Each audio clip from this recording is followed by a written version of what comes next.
আসসালামু আলাইকুম এভরিওয়ান, আপনি কেমন আছেন? আশা করি সবাই ভালো আছেন। তো আজকের দিনে কি করব তা আপনাদের মাঝে একটু তুলে ধরবো, চলেন দেখা যাক। যেহেতু আমি কোয়েল পাখির ফার্ম দিয়েছি এবং মুরগি দিয়ে কোয়েল পাখির বাচ্চা ফোটায়, আপনারা আগের ভিডিওতে দেখছিলেন যে বন্ধু আমার ফার্মের কাজে সহযোগিতা করছিল। তো আমার কোয়েল পাখির ফার্মটা ছোট হয়ে গিয়েছে, তাই আমি আমার কোয়েল পাখির ফার্মটা বাড়িয়ে নিব। যে বন্ধু আমার সাথে সহযোগিতা করেছিল, তাই আজকের কাজে কেউ সহযোগিতা করার মতো মানুষ নেই, তাই আমার ফার্মের কাজ আমাকেই করতে হবে। আমাদের ইউটিউব চ্যানেলে সাপোর্ট করার জন্য সবাইকে ধন্যবাদ। হাই গাইস, যেহেতু ভিডিওটা আমি একা একা করেছি, জানি না কেমন হয়েছে ভিডিওটা, তো আপনারা সবাই কমেন্টে বলে যাবেন। ইনশাল্লাহ আপনাদের দোয়াতে অবশেষে আমার স্বপ্নগুলো পূরণ হয়েছে। আমাকে যে পরিমাণ সাপোর্ট করেছেন তা বলার বাইরে। তা 150 কোয়েল পাখি বাচ্চা এনেছিলাম, যে পরিমাণ আমাকে ভিউ দিয়েছেন এতে আমি ইনশাল্লাহ খুশি আছি।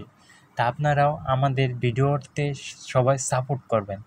তা আপনারা আগের ভিডিওতে দেখছিলেন যে আমার টিন দিয়ে বেড়া ছিল, মানে বেড়া নিচ দিয়ে টিন দিয়েছিল, তা দেখতে পাচ্ছেন যে খোলা। আর ইট দিয়ে আমি গাইতে নিছি চারপাই দেওয়া।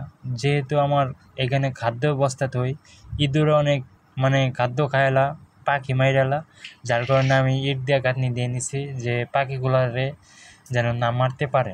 তা আপনাদের সবাইকে দোয়া রইল যেন আপনাদের স্বপ্নগুলো পূরণ হয়। তা আমার স্বপ্নগুলো আস্তে আস্তে পূরণ হইতেছে। আর আমি কোয়েল পাখির বাচ্চা ফোটাই আর কি মুরগি দিয়েই, অবতীতে ইনকিউবেটর নাই। তা আপনাদের দোয়াতে আমি ইনশাল্লাহ একদিন ইনকিউবেটর নিয়ে আসব আমার ফার্মের জন্য। আর খাঁচাটা দেখতে পারছেন যে আমি খাঁচায় পাখিগুলো রাখি, ওইখান থেকে আমি 20 ডিম বাই করি। আর এইখান থেকে আমি মুরগি দিয়ে বাইচা 20 ডিমগুলো রাইখা বাচ্চা ফোটাই। আর এগুলো আমার হলো রেগুলার ডিম দেওয়ার পাখিগুলো। আর এইখানে আছে প্রায় 38টা বা 40টার মতন পাখি হবো, গুনতির বাইরে আর কি।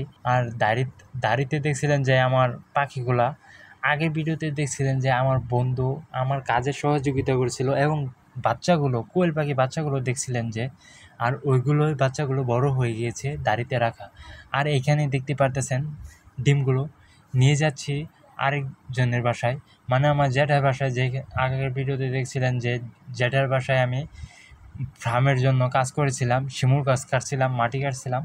আর ওইখানে নিয়ে যাচ্ছি, ওইখানে 2টা মুরগি কোচ হয়েছে, তা মুরগির জন্য মানে ডিমগুলো ফোটার জন্য দিয়েছি। তা ইনশাল্লাহ আপনারা সবাই দোয়া করবেন আমি ফার্মটা যেন আগিয়ে নিতে পারি। এবং কি সবারই স্বপ্ন থাকে, স্বপ্ন সবারই পূরণ হয় না, তা আপনারা সবাই চেষ্টা করবেন যেন স্বপ্নগুলো পূরণ হয়। আমার অবশেষে স্বপ্নগুলো পূরণ হয়েছে। তা আজকের মতন এখানে ভিডিও শেষ করতেছি। আল্লাহ হাফেজ।